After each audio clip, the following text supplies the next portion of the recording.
Hi everyone. So it's another deep dive video, and I wanted to talk a little bit about healing our own wounds and shifting a perspective in a way that maybe we didn't expect.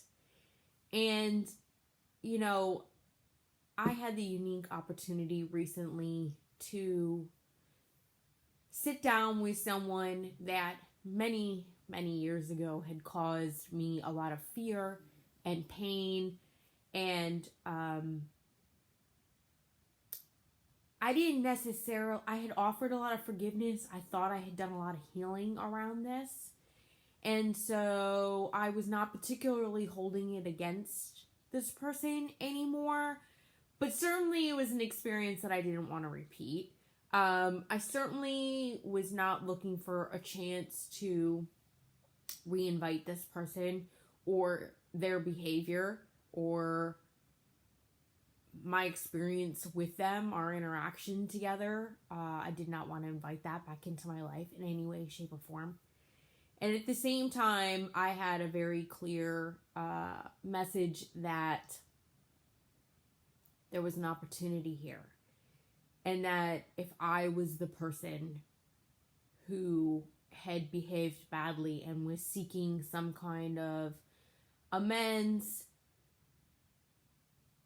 how grateful and how amazing would it be for me to receive that from the person that maybe I hurt.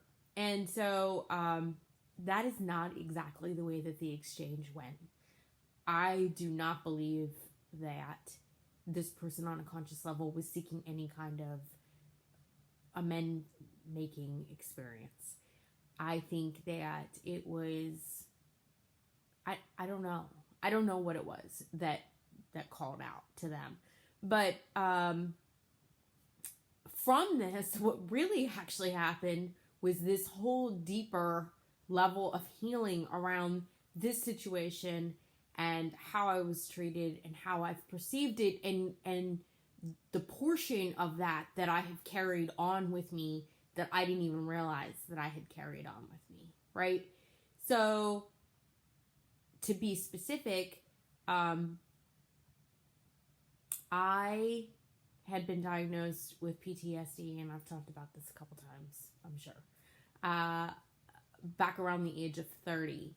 And so, of course, that's always like a passion project of mine, is to work with people that have PTSD, because I often am asked, you seem to be functioning much more normally now, and how did you do that? And I also believe very deeply that people with PTSD, and let's just be really clear, PTSD does not necessarily by any means at all come from just people that have had military experience. You can get PTSD and carry that with you, and the effects of that with you for many years, and in many ways, from things that are in no way, shape, or form related to that, right?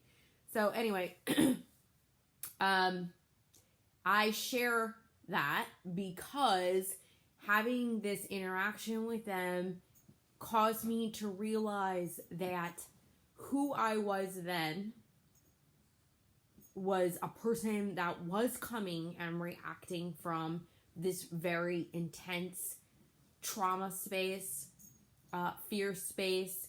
I was extremely easily triggered into, there's that fight, flight, or freeze response. And I'm, especially at that point in time in my life, and for most of my life, my early life, I was a freeze person.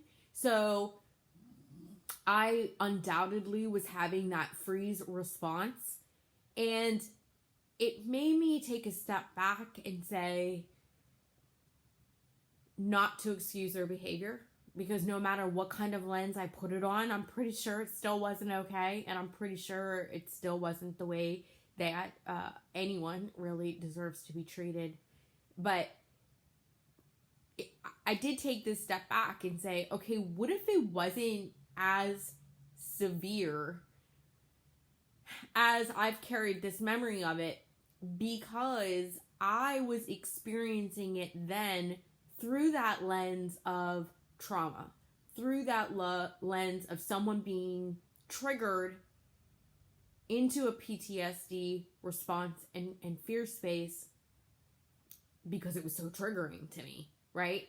And so maybe if I had had that relationship and those experiences with that person at this stage, maybe I'd be like, yeah, they're an asshole, but it would not have affected me and phased me and been something that I carried with me for so long.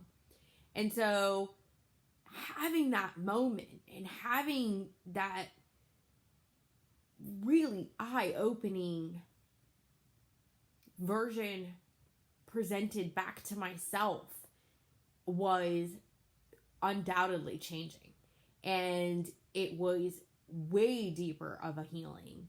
And it also really made me have a different response to another dynamic that I have carried with, despite all my therapy work and energetic work. And, you know, it's one of those areas in my life, right, that I have constantly tried to heal and noodle with and get better about and keep stripping the layers of, because anybody that does this kind of deep dive work with ourselves and our lives, we know that shit just keeps coming back. It keeps coming back, and it might look a little different, and we have to remember that it is at a different level.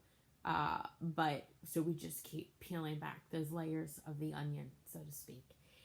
And having that interaction with this person was healing around that, helped me release a lot of that. It gave me that really changing, defining moment that then also helped me to look at other experiences, even bigger and more impactful in my life, experiences in a different way with a different lens. So today's conversation, what I would love to hear from you is about how can you possibly, not to excuse somebody else's behavior, not to take that away. You know, somebody mistreating you is never okay, right? And we can't make excuses. God knows I have in many relationships, many times, in many ways, because I could understand why someone was behaving the way they were behaving. So this was different than that. This was not about making an excuse or allowing or viewing why they behaved and allowing that to be an explanation. This was about looking at my own experience and how I had originally reacted and how I have carried this memory along. And so I would love to hear from you about how there's maybe a situation that you have also gone through that you realize that maybe your version, the way you were carrying it, was partially creating this major impact. Or maybe you want to share about a situation that you would love to see differently, and I would be happy to give you some feedback about that.